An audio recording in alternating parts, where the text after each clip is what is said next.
Qu'est-ce que la résistance antimicrobienne? Elle est une micro-résistance, c'est-à-dire opposer une force à une autre. Pour opposer une force à une autre, il faut deux entités. Donc, il faut les antibiotiques et il faut les microbes en même temps. Très tôt dans les années 1900, on a découvert les premiers antibiotiques. Au fur et à mesure que le temps passait, on a découvert que les résistances à certains antibiotiques s'installaient très rapidement. Donc, les bactéries ou bien les microbes qui étaient sensibles à certains antibiotiques devenaient très rapidement insensibles. C'est pourquoi on a parlé de résistance. Anti veut dire contre et microbe regroupe les bactéries, les virus, les champignons et les parasites.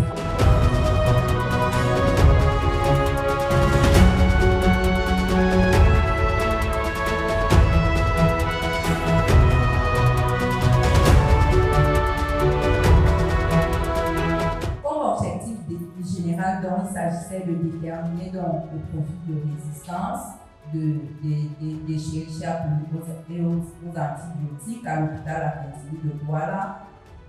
De façon spécifique, il fallait établir le chemin des résistances en fonction des sites de prélèvement, montrer le profil de résistance de chaque classe d'antibiotiques sur les isolats et rechercher les corrélations éventuelles quant aux associations des antibiotiques.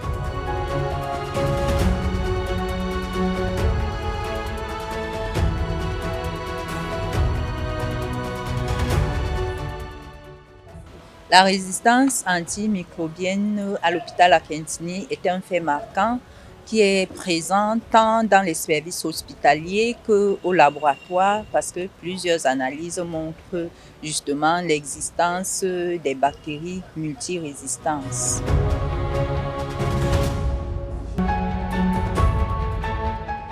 Sur quelques chiffres, à l'hôpital Akintini, on a déjà environ 246 souches d'Escherichia coli qui ont été isolées. Environ, ça fait dans les 27% de souches d'Escherichia coli et 17% de souches de Klebsiella.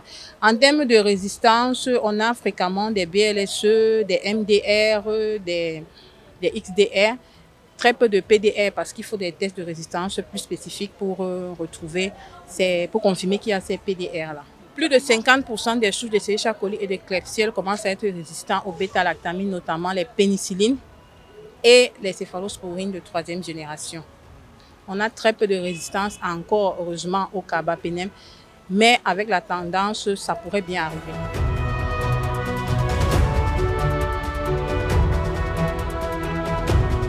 Quand quelqu'un est résistant aux antibiotiques, la première des choses qu'il y a à faire, c'est de l'isoler et de mettre en place des mesures d'hygiène au niveau de la structure hospitalière. Alors, il faut pouvoir trouver le meilleur antibiotique qui va arriver à traiter sa pathologie. Et pour ça, au laboratoire, on effectue des tests de résistance un peu plus poussés. On va jusqu'aux molécules qu'on n'a pas l'habitude d'utiliser. On va chercher des molécules qui ne sont pas usuellement consommées à l'hôpital, des molécules rares, parfois des molécules chères. Également, les mesures d'hygiène qui doivent accompagner ce type de patient qui doit être isolé, les mesures d'hygiène concernant même nous, les praticiens, désinfecter les mains, désinfecter la salle où se trouve le patient et également désinfecter chaque fois que nous allons être en contact soit avec le patient ou les dossiers.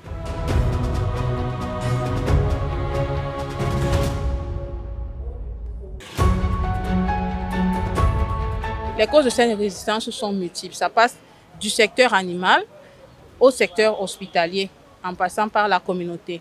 Le mauvais usage des antibiotiques dans la communauté peut pousser aux résistances. L'usage des antibiotiques dans le secteur animal pousse aux résistances. Et en milieu hospitalier, comme on l'a dit, le mauvais usage et la mauvaise hygiène hospitalière prédisposent aux résistances aux antimicrobiens.